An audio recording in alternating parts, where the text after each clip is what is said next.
ভাই আরাকান, আফগান, ফিলিস্তিন, কাশ্মীর, মিয়ানমার সহ বর্তমান সেই ভারতের মধ্যে মার খাবে, লাঞ্ছিত হবে, বাংলার জমিনের মুসলমান চুপ করে বসে থাকবে, এটা কোনোদিন মুসলমানের কাম্য হতে পারে না। সেই জন্য বলতে চাই, রক্ত যখন দিয়েছি রক্ত আরো দিব, জীবন দিব। উপমহাদেশের হিন্দুত্ববাদীর আগ্রাসন থেকে আমার মুসলিম মা এবং বোনের ইজ্জতের হেফাজত করে ছাড়বো ইনশাআল্লাহ।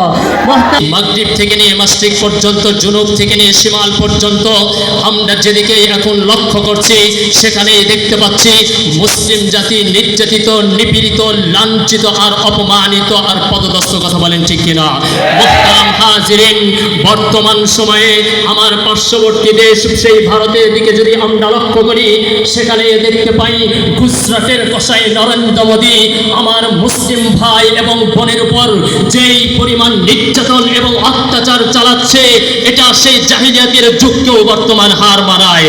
মুহতারাম হাজিরিন, 28শে মে 2003 সালের দিকে যদি আমরা লক্ষ্য করি সেখানেও আমরা দেখতে পাই আমার 21 বছর বয়সী বোনকে কিভাবে তারা বারবার নির্যাতন করে তাকে হত্যা করেছে। মুহতারাম হাজিরিন, শুধু তাই নয়, আমরা মেহরুন্নেসা, তানিয়া, কুলসুম সহ আমার অসংখ্য মা এবং বোনদেরকে ইজ্জতকে নিয়ে তারা সিনেমিনে খেলেছে। এখানেই শেষ হয় নাই, এখানেই শেষ হয় নাই, বরঞ্চ আমার 9 মাসের গর্ভবতী বোনের পেটকে চিরে তার বাচ্চাকে বের করে সেই অগ্নি স্ফুলিঙ্গের মধ্যে নিক্ষেপ করে তাকে হত্যা করা হয়েছে। মুহতারাম হাজিরিন, এই কঠিন পরিস্থিতির মধ্যে তাদের জবান থেকে শুধু বারবার উচ্চারিত হচ্ছে রব্বানা আখরিজনা মিন হাযিহিল ক্বরিয়াতিজ যালিমি আহলুহা। মুহতারাম হাজিরিন, এর কারণ কি? মুসলমানের উপর নির্যাতনের কারণ কি? কারণ অন্য কিছু নয়, কারণ হলো একটাই, আল্লাহর গোলামি করে, আল্লাহর রাসূলের আনুগত্য করে। এই জন্যই আজকে মুসলমানের উপর এত নির্যাতন এবং অত্যাচার। মুসলমান, হে যুবক, এই জন্য আমি তোমাদেরকে বলতে চাই, এই দুনিয়া নিগারণ স্বপ্ন দেখা বাদ দাও, জিহাদের তামান্না বুকের মধ্যে লালন করো।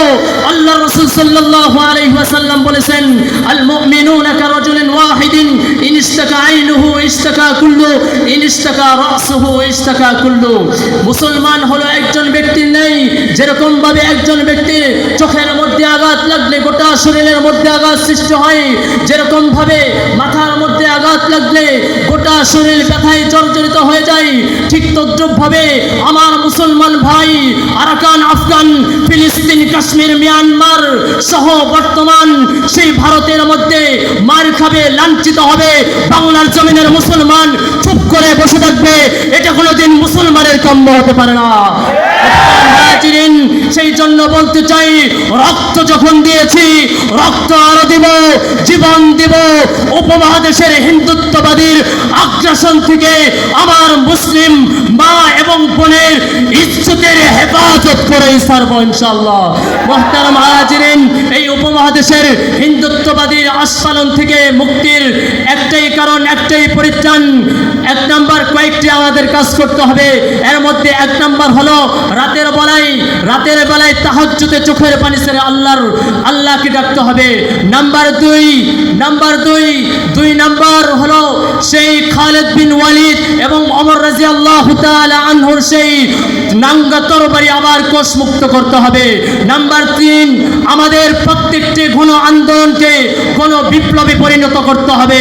নাম্বার 4, আমাদের সেই আল জাজিরার মতো আরেকটি মিডিয়া কায়েম করতে হবে, যারা হিন্দুত্ববাদী শুধু নয়, গোটা বিশ্বের মধ্যে তারা তদন্ত করবে, দিনের অতন্ত প্রহরী হিসাবে তারা কাজ করবে। নাম্বার 5, ওয়াতাসিমু বিহাবিলিল্লাহি জামিআন ওয়া লা তাফাররাকু।